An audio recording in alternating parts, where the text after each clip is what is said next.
Hi, it's Hazel. Welcome to my channel, Hazel and Aka Design. This is going to be a lightning quick video because I've done all the work and I'm just going to basically talk you through it and show you what I've done. You can tell from this paper, well, you can tell two things. When I have this cloth here and it's all lumpy bumpy, that's because I've just thrown it over whatever is underneath because I don't have time to clean it up. So secret number one revealed. Okay, secondly, this is a open collab hosted by Meg from Chasing Retro. For those of you who have very kindly been asking about how harvest is going and offering your best wishes for a quick and successful harvest, I very much appreciate it. And the update as of today, which is, I don't even know what day it is. I think it's the 18th. Of course, you won't see it on the 18th. We are still waiting for the rain that has soaked everything to dry up. A little on the spot weather report. It is sunny and windy as we speak, but again, the days are getting shorter. So, anyway, time will tell. Okay, I've done a video on fabric tags, and so of course there's no prescribed order for doing these things. So the thing that occurred to me is that it's been ages, probably years, since I've done Frankenpaper. So that's the one I chose to do. Now, this collab is open to anyone, and it's all through September. So I don't know if Meg's hope was that we would do something every day, because we're almost, we're getting close to no more days in September. So I may be dragging mine out till October or skipping some of them. Anyway, I promised a quick video, so let's do it. Okay, I had just finished fussy cutting pictures of vegetables out of a Lois Hole gardening book. And I thought, oh, aren't these nice? I wonder where I'm going to put them, blah, blah, blah. And then I thought, okay, who says that a Franken paper cannot just be a whole bunch of images sewn together, glued together? So I took a piece of paper. Oh, I know what. Oh, boo-boo. I have to go back there. Anyway, this was the sort of the marketing page from a pad of paper. So it was good on it was white on one side, and I knew my photos were dark enough that they would cover on the other side. So all I did was I began placing them, gluing them down with my Yoo-Hoo glue stick.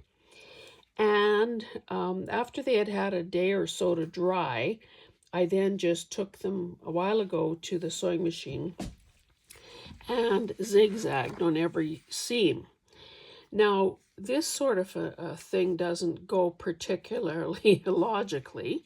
So there was some, doubling up and backtracking and stops and starts. But that's okay, because it is Frankenpaper after all. I see that I should have put in, there's a little seam right there. I should have put in 2 or 3 stitches there, but I think you probably will let me get away with this one. So in the past, when I've done Frankenpaper, it's been maybe sewing together little strips, the narrow little strips that we all end up with and don't know what to do with. So I thought that I was on a bit of a roll, so naturally I did a second one. These are all flowers. It came out of a small book on wreaths. And so again, same scenario. I had all these photos. I absolutely did not want a word of text, so that's why some of them are, had to be quite severely cut back. And I think the white, well, I didn't have enough images in the first place, because this one is sort of the pinky tones. I didn't have I wouldn't have had enough in the right color. So I used these cream-backed colored ones and just tried to spread them around a bit. And same scenario, glued them down. Like, I did have a number of these border strips that I could have used if I had been in a pinch. And I should say that even though, you know, maybe an area like this that has all these narrow strips and these tiny little things, maybe that adds a lot of interest, but it is a nightmare, a headache for sewing. And I also chose, okay, on this first one, I used green thread because that was going to be least obvious. Like, if you're close enough and if you look hard, yes, you can see it. But if there are no, any mistakes would be harder to spot. So on this one, I chose to use white. And I think that, you know, by the time this has been glued and stitched, not entirely sure what the final use will be for these things. They are, I believe I made them all 8.5 by 11. So, you know, it would be a wee bit small for a journal cover, but that's doable. And certainly the inside would then be, although this is attractive enough, it would be covered with something else, either fabric or another paper or something like that. But I think that they're kind of attractive. And I will show you a final one. Now, this doesn't overtly say Christmas. There's nary a pine cone to be seen. But there were enough of these red elements that I thought, hey, red, green, I can do that. Same sort of scenario. I had the fewest of these images. Oh, I think I had it this way. I had the few, I don't know, it doesn't matter. They're all good. I had the fewest of these colors of images. So you can see I cut the bay leaf wreath down into 3 pieces just to get a little bit of interest going there. And this is almost like the size of a stamp, those guys. And likewise here. Again, not much fun sewing all that. And basically, that's all I wanted to say today about this, because that's my take on Frankenpapers. And of course, if I chose to, I could treat them like masterboards and, you know, just cut and randomly and use them in that way. But it almost seems like maybe, I don't know why, maybe these photos were thinner, or maybe the paper that I used was thinner. Can't remember. I think I used a calendar page for one of these, and I don't remember what the other one was. One of them might have been the backside of cardstock, a one-sided cardstock.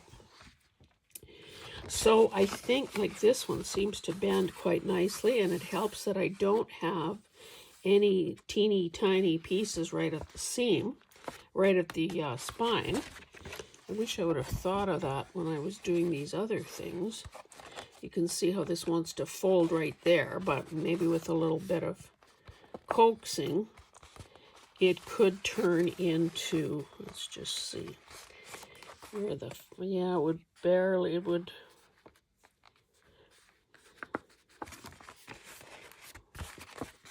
it could work.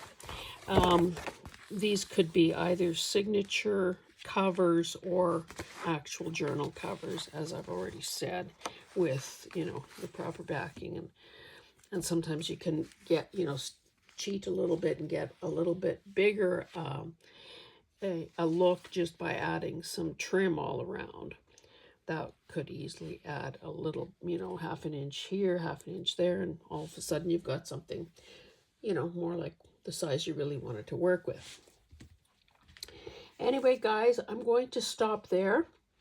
I do have the groundwork done on the Rolodex one, but haven't done the actual decorating, and I would probably choose to do that one with you, or at least some of them with you, Oh, you know what? Where did I put them? I put them away like a good girl. I could have shown you all the tags that I decorated because, of course, I had done the fabric tags, and I think they turned up. Actually, we're only at the 10-minute mark. If you wait 1 second, I'll be right back, and I'll show you exactly what I did.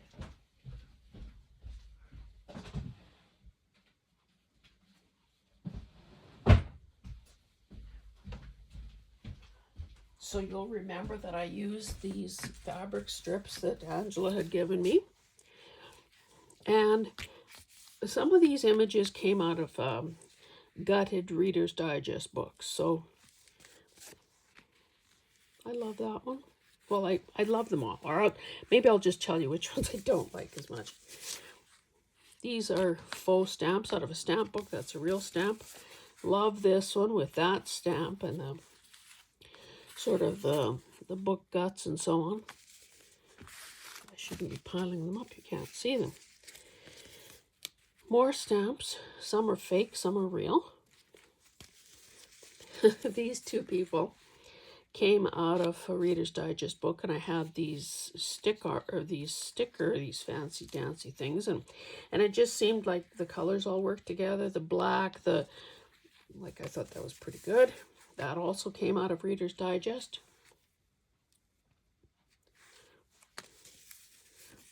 This came out of Reader's Digest and a kid's book. And hope it looks like they belong together. I put up some, book guts for them to stand on so they don't appear to be floating. This one you saw me do on the video. Don't know. I think you might have seen part of this, and then I added this, and I added the tab, and so on. You might have seen this one as well. This one, I love the simplicity of it. That one. Finally did use a couple of the mushrooms, even though they were pretty tiny. This was the driftwood. I think I worked on that one with you. Oh, and I did add grommets. I thought I had done all the haircut part, but I guess not. and a lot of these things were just things that were kicking around on my desk, and I didn't want to have to look, over heaven and earth to try to find other elements, so I just used what I had. What a concept. And this girl, too, I think was out of a Reader's Digest. So I didn't even count. Okay, so that's 3, 6, 9, 12, 16. So not too shabby. Anyway, I hope you choose to support Meg in this collaboration and build up some inventory in your own stash. Again, it's Ready, Set, Stash, and this page is available on her coffee shop. Thanks, guys. We'll see you in the next one. Bye.